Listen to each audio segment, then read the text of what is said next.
All right, going on the events on the Arnold Strongman Classic. JF Karen's injury. How do you deal with severe injuries after 40? I imagine there's some difference in approach to injuries if you look at guys age 20 or 30 or guys who are closer to 50. Any pointers on recovery for older lifters?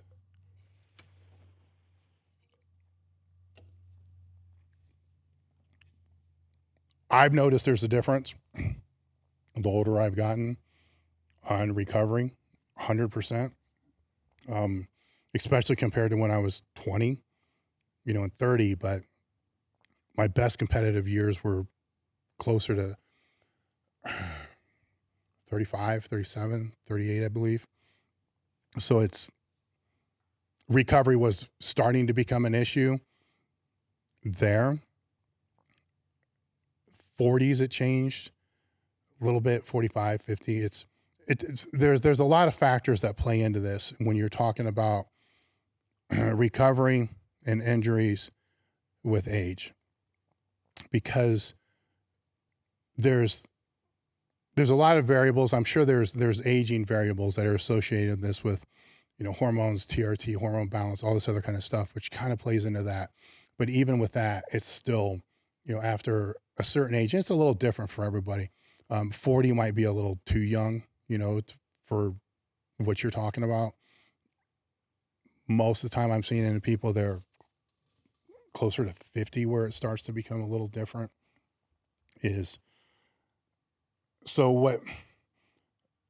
One of the biggest things that I think happens related to what's specifically being asked here is as you get older, say 45, 50, 55, whatever, and you start to have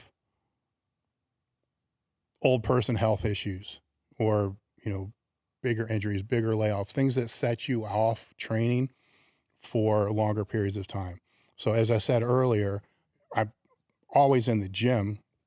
That doesn't mean that the training is good. It just means that it's kind of like maintenance thing, because you have a major surgery that's it knocks you down a little bit. And I've noticed it has some impact on your ability to recover, because if you're training solid 3-4 days per week over a period of years and years and years, and then you get smacked, and then for some reason you're only making it in once a week, then as you come back and you start building that volume back up again, your general physical preparedness drops, your work capacity drops, your strength may come back really quick, but that work capacity and all the other stuff your base still hasn't come back up. So one of the issues that happens is that base kind of gets forgotten about, because as you start to come back up again, you're starting to feel your strength come back on the things that you like to do the most. You're like, okay, cool, I'm coming back, muscle memory is working, all this stuff is working. But you forgot that, for years you were training 4 or 5 times per week. Now you're only training once or twice per week. That's still going to have some deconditioning impact on the work capacity, general physical preparedness. And those are the things that help with recovery more so than what people think it does, because it's your ability to circulate nutrients, circulate blood, circulate recovery, all those things. So that gets pulled away, and then you start going back into these strength phases without bringing that back up again. What happens over a period of time, because I've seen it with so many people now, it's a slow, gradual process that 3-4 years into this, then, they're not recovering, because for whatever reason, the work capacity just hit. It's unnoticed at the very beginning, or not that noticeable, but years down the line, that crosses a line, I suppose, to where it matters now. And now you're getting hit with it. And so how do you deal with it, right? Is to understand that part of that, first off, if you're injured at that point, then yes, I think that's important to, keep the strength up, with the things that you can keep the strength up with. It's also important to keep your work capacity and your base up. Actually, it would be a better time to try to build that work capacity in base. Sometimes it might be difficult, especially if you're talking about, a lower body type injury. So there's going to be more time off. So it's hard to walk, great distances for a couple weeks, 3 weeks, 4 weeks, whatever, after a hip replacement, for instance. But that has to come back up and it has to be on the radar at all times. That's not saying that there can't be times, because all your training should be phasic. That's going to help eliminate a lot of this as well.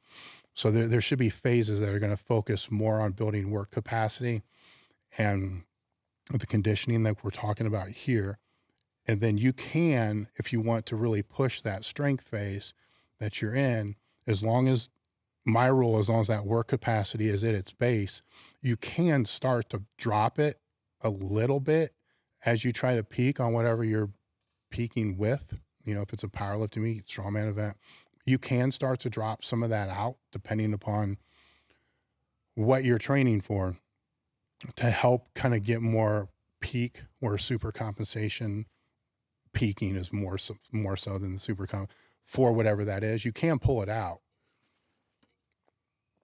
then, but it has to be there before you pull it out. So that would be the difference that I see and it becomes a little bit harder, as you get older, because there's more responsibilities. So it's a little different. Who is the lifter that you have seen make the most progress of all time? Big jumps from novice to pro. The person that comes to my mind with that is Rob Fusner. He trained with us during the time I was at Westside. I don't know how he got there, and I'm not too sure, who brought him in. But he came in and he was strong. I mean, he was commercial gym strong, typically where people were before they came in. And then, good God, within a year, went from like commercial gym strong to fucking all-time world record type shit.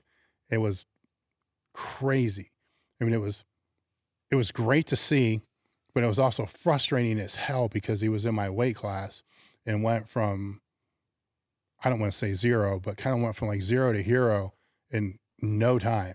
And it's just unbelievably fucking strong, how strong he was. His first meet, the great story about first meet that he did, and the warm-up room during the rules clinic, he asked the head judge who was given the rule clinic at the time, and he was serious, what lift is first? Which is, and then he went on to total over elite, so first meeting, didn't even know what lift was first, which is kind of fucking funny. But, and then went on to total over elite there, and then just took off over there. I've seen other people do crazy stuff like that when I was at Westside, but this one jumps out the most, probably because I was more aware of it. He trained in the morning crew with us. He was in my weight class, so it's right there, kind of in front of my face. It also frustrated the shit out of me, pushed me a little bit more as well. But that would be my answer to that one, because it just comes to mind immediately. How do you choose recovery modalities and phase them? You have meet prep recovery, post-meet recovery, off-season recovery. Do you modulate volume of recovery work? Yes, I do. Something that Mel Sift taught me, or was a discussion I had with him. We did a few clinics together in his place, and one night we stayed up fucking almost all night, because this was during the ass end of my competitive career, and I was dealing with recovery issues. Mostly, we would dynamically squat on Fridays and then max effort squat deadlift on Mondays. It was hard, turning it around for that Monday. So that was a big one. From that Monday to the Friday, not that big of a deal, but that was a big one. And then the compounding injuries over years, the shoulder and stuff like that was playing into that. So the most important thing I think I pulled from that conversation is there's a lot of different recovery modalities. There's passive, there's active. I believe that Mel Siff has a book on that. I also believe that Renaissance Periodization has a book on recovery modalities. I think they have it in ebook version and paperback. I have both, and they lay it out. So it doesn't take a deep dive to find out there's hundreds, if not thousands, of different recovery modalities, therapies, so forth. Some are more expensive than others. Some are passive, some active, some are, things that you can do yourself. Some things are, you have to hire somebody to be able to do. So there's all those factors that come into play. The good thing that comes into play with that, though, is if you're broke ass poor, you can still find recovery modalities that you can do. Hot, cold, contrast showers, for instance. So there's different modalities that you can have in there. Then there's other ones that, will be a little bit higher. The way that Mel explained it to me and the way that I moved forward with it was experiment during your non-meat phase. So say your meat phase is 12 weeks out or 16 weeks out. Outside of that phase is what I would call, some people call off season. I call it more experimental time, because you can try different things, and if it doesn't work, no harm, not a big deal. It's not like you have a meet in 3 months. So that's when I would try different recovery modalities just to see what type of impact they would have. So maybe on one training session, I would push extra hard, to knowing that it would create more muscle soreness than normal. And then that next day, try an active recovery modality like backwards sled dragging, upper body sled dragging, or hot tub contrast with shower, or wet sauna, cold shower, dry sauna, wet sauna. It just rotate different things. Just there's a lot of different combinations of things that you can do. I was working at a trainer at a health club, so I had access to a lot of different things right there to be able to play with. And I found some things for me worked way better than other things. As soon as I found that it worked really, really, really well, I pulled it and never used it again. The only time I used it was during that 12-week meat prep time period. And then I would hold off on using the very best ones until I really, really needed it later into the training cycle. So I would call that gold, so in the off season, or I was panning for gold, so I was looking for gold. Usually I'd find one or two things that were really, really good, and 5 or 6 things that were, probably a waste of time and a waste of money at that time for whatever I was going through there. Then I would pull out, and it's the same thing now. So what you don't want to do is fall for the bullshit, right? Where, we've all heard it, right? So let's say you say, I want to try RPR, or I want to try stem cells, or I want to trying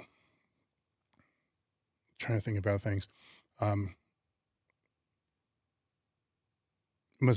hard massage therapy, like Rolfing type of thing, or ART, something along those lines, or any of those things that are there, or dry needling, cupping. There's so many different things, ultrasound, all this shit. So there's all this different stuff. The point I'm trying to get is, as soon as you say that you want to try something, I guarantee somebody's going to tell you, oh, that shit don't do anything. Maybe not. But, it's very fucking ignorant to me for somebody to tell somebody else, no, that's not going to do a fucking thing. It's just a waste of time, when you're not in that person's shoes and you don't know what they think. So let's say this person's right. And I've heard this so many times that make your head spin. that's worthless, that's worthless, that's worthless, that's worthless. But they always have the fucking answer. But all the other stuff that they don't do, that's worthless, but they're the answer, right? Which also means anybody that's doing all that other stuff is going to look at them, say that's worthless, but they have the answer. So let's assume that they're all right and that none of it does anything worth a fuck. If the person thinks it's going to work or you think it's going to work, there's a placebo effect right there that works. So that's how I kind of look at that is if you're interested in it and you think it's got possibility, then try it, see what it is. A lot of the stuff probably isn't going to help at all. It's like supplements. Most of them don't do shit, but unless you try certain things, you're not going to know. I mean, that's part of the whole process. As long as it's not killing your bank account, it's not putting you in debt, what do you really have to lose? So now when you're in that more important prep time, actually, I'll step back on there and say that, if you're really, if you're serious about your training and it's one of your top priorities, I mean, way up there as far as priorities, then you're already doing this. And if you're not, then you're not serious about your training. It's kind of one of those things in there. So you're going to find that most of the stuff, you really can't tell if it made a difference or not. Every now and again, you're going to find something that makes a difference. Now that could be a placebo difference. It could be just a timing difference. It's maybe you were going to recover anyhow. This just happened to be a correlation, not causation, that was in there. It's fine as well. So, but recovery is the important thing. So use the off season to be able to play with that. It's also the time to play around with different supplemental type exercises to see if they push a lift a little bit more than other ones. Then you want to pull those, save those for that time period as well. Who'd you like to have on the podcast that you haven't had on yet? I touched on that a little bit earlier. And who I'd like to have on the podcast would be you guys, just the average person that's listening and that's trying to get better. That's who I want on the podcast. That way it's in depth to just whatever that person is. So that's that. I don't give a fuck about famous people or anything like that. To be honest, I don't give a shit about that, unless it's going to, if it can bring in a bigger audience that could get more of those people that need that help that I was talking about earlier. Yeah, I can see that, but that's a different purpose than that other one.